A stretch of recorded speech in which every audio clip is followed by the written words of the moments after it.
judgment, but can I ask, do you have a cross-stitch box or bag of shame? A place you chuck all your finished projects, intending to come back to them once you know what you want to do to fully finish and display them. Or maybe you have some that you never intended to do anything with. You just enjoyed stitching the piece. Well, firstly, let's not consider this shameful because we all do it. And there's nothing wrong with it in principle. But I would hate for you to come back to those projects later down the line and find that they're looking a bit worse for wear.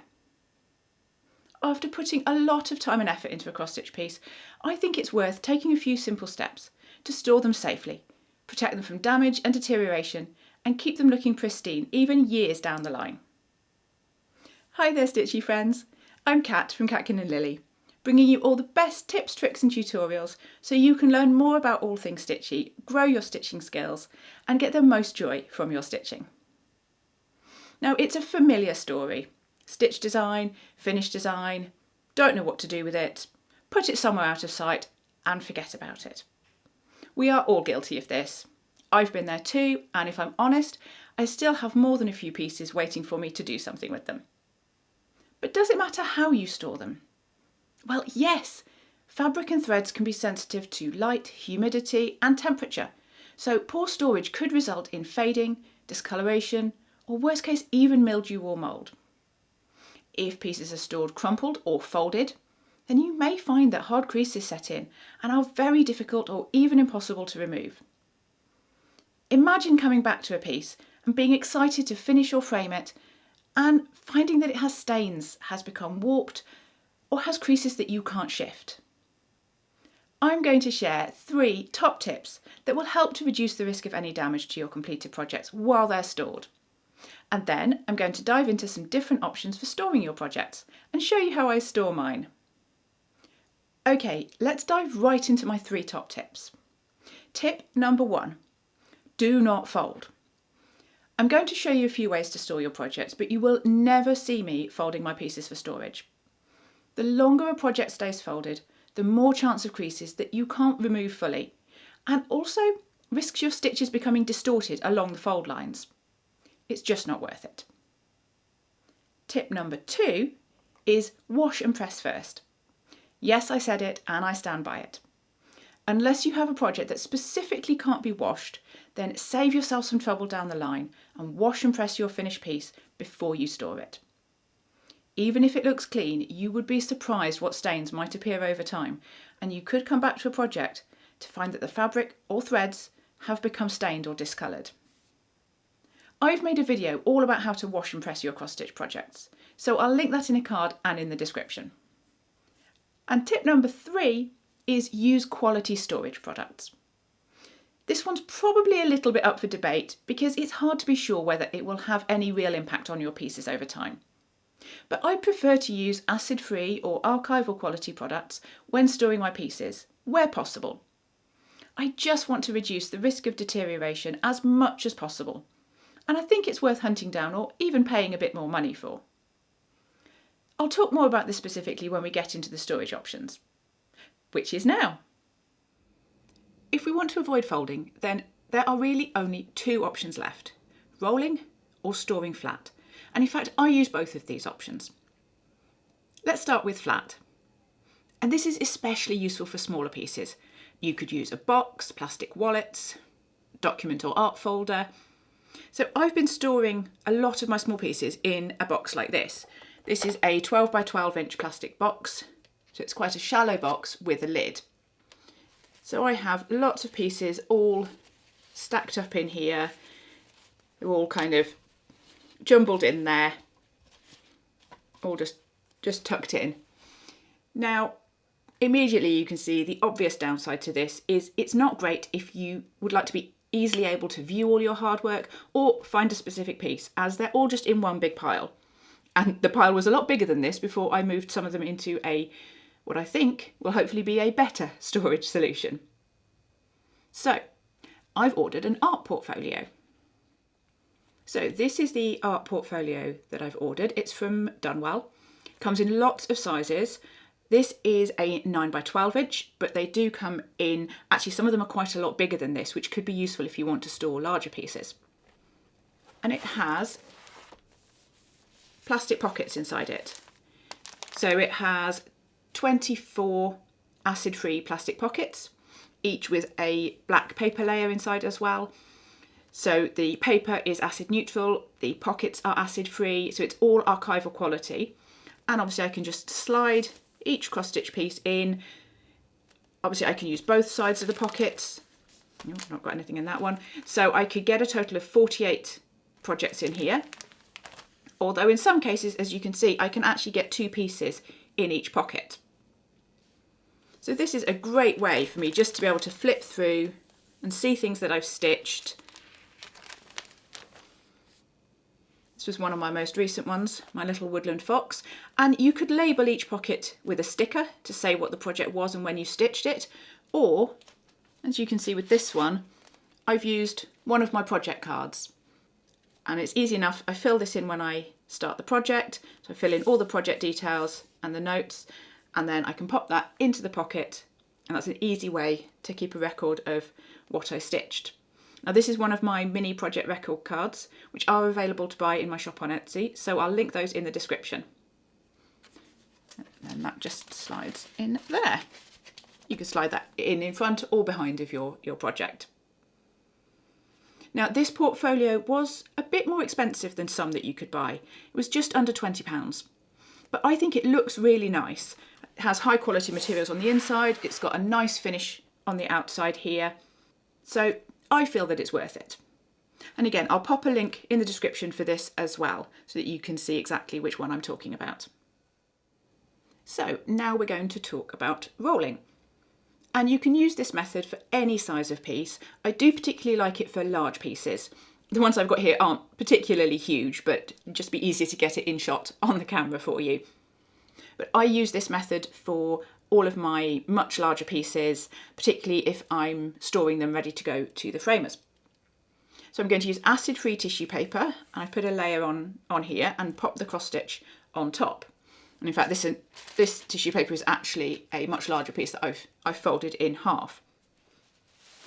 We're going to add another piece of tissue paper on top, and then to help with rolling it up, I'm going to use a cardboard tube.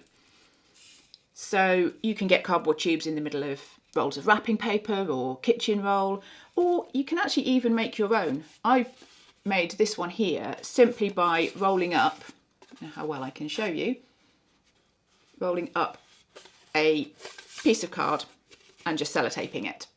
It's not quite as sturdy, but it would do the job perfectly well.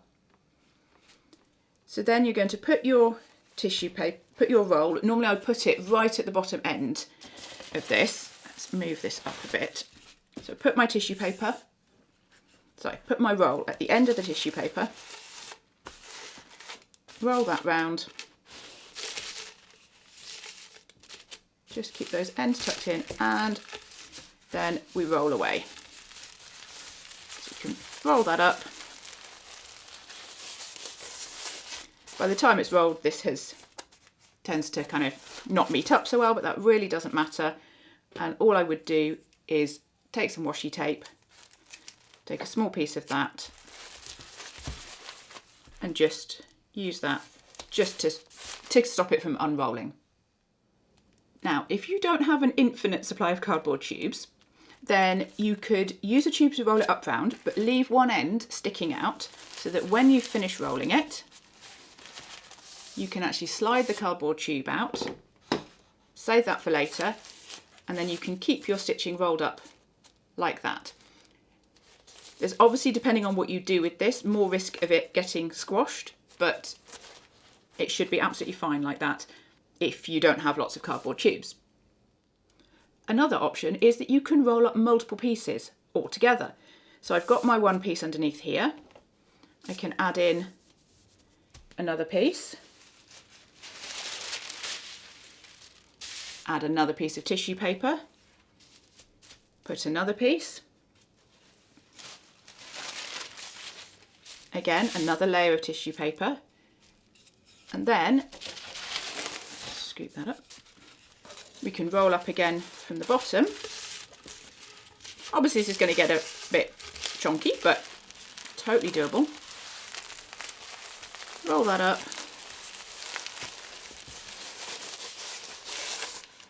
like so. And now really you can see a lot of these layers because of the depth. It's been kind of offset. So you might need, let's put a piece on there. You might just need extra pieces of washi tape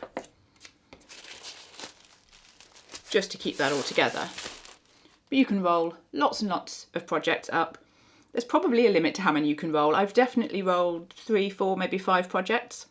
It'll just make that roll fairly chunky, but you absolutely can do that. Now, I do think the tissue paper is important here because it prevents your stitching being in contact with any other storage materials, such as the cardboard tube if you're using one. And if you're rolling multiple pieces, it prevents colour transferring from one piece to another. It would be pretty rare for that to happen, but you don't really want to risk it. Now, there is a possibility that if your pieces stay rolled for extended periods of time, they might stay a bit curly. I'm seeing these are nice and flat at the moment, but once they've been rolled up for some time, they could stay a little bit rolled when you take them out of here. But they can always be ironed again, and in fact I've done this with pieces stored rolled in exactly this way for 10 to 20 years, and they were absolutely fine after a quick iron. It will also help to mitigate this somewhat if, when you're rolling it up, you don't need to roll it super tightly. Once you've got your pieces all rolled up, it's probably a good idea to store these in a secondary container, such as a box or a bag. I would be careful that you don't stack lots of pieces on top of each other, especially if you've not been able to leave the cardboard tube inside, because the rolls at the bottom could get squashed by the weight of the rolls on top. Now, I quite like using thick cardboard tubes, usually sold as poster or postal tubes, to place the roll of stitching into. These are great for protecting the stitching from being squashed and also from dirt, dust and light. One downside is they're not waterproof. So if that's important to you, then you could perhaps look for plastic tubes or place these rolls into another waterproof container. Now, I haven't been able to find options for these that say they're acid-free or archival quality, but I think that's a little bit less important as the pieces already have the protective tissue paper layer. So this is quite a large tube. You can see how long this one is, and I will try and show you. It's just got plastic end caps. So once your pieces are rolled up, just feed that inside, slide that all the way in, and then I've got another plastic end cap that can go on. I'm going to struggle to actually put the end cap on now, aren't I? There we go. So now your pieces are secure inside there.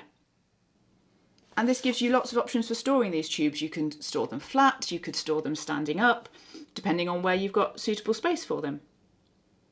I always recommend finding somewhere that they can be placed that's cool and dark, and avoid any humid, smoky or damp areas. I will also link these specific postal tubes in the description, again, just so you can see exactly what I'm talking about. And now you can leave your pieces safely stored for as long as you wish. But you may also like to check on them occasionally, just to make sure that they still look pristine. And I think this could be fun to do anyway. Now you know how to store your much loved cross-stitch projects as safely as possible, and be confident that they'll remain looking vibrant and lovely for years to come. If you learned something new, or if you have any other good tips for storing your projects, then let me know in the comments. If you enjoyed this video, it would be awesome if you could give it a thumbs up and make sure to subscribe to my channel so you won't miss a single stitch. And it will help my tips and tutorials reach and help more cross stitchers. You may also like to join my Patreon community of Stitchy friends, where I share more cross stitch goodness, including Stitchy chats, behind the scenes, live Q&A, exclusive patterns, giveaways and so much more. Thank you so much for watching, and happy stitching!